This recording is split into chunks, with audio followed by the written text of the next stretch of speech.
How's it going, guys? I'm just putting together this BESTÅ unit, and I'm just going to talk about the hinge quickly. So for anyone that's wondering, say you've put your BESTÅ unit together and the cupboards aren't quite aligning and they look all over the place, the problem is because of the hinges.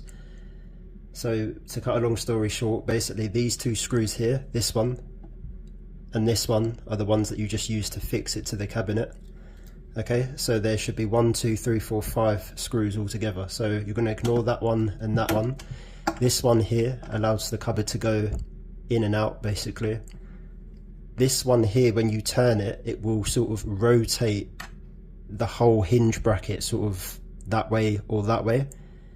So in some cupboards you can sort of just loosen these two screws and it will go up and down, but not on these ones. You've just got to rotate that one right or left to kind of move it like that or like that. And then this one here is the magic one. These ones are the ones that you want to turn to get the cupboard to sort of, say if the cupboard is like that and it's slightly hanging over and you want it flush, you need to be turning this one to make it just go like that, basically.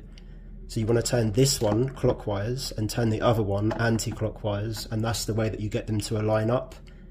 I've seen in other tutorials sometimes they talk about just turning that one alone, but you need to turn them opposite ways in order for the cupboard to sort of align flush like that. So yeah, that's pretty much what it is really, and once you do that it should close in a lot more of a uniformed fashion.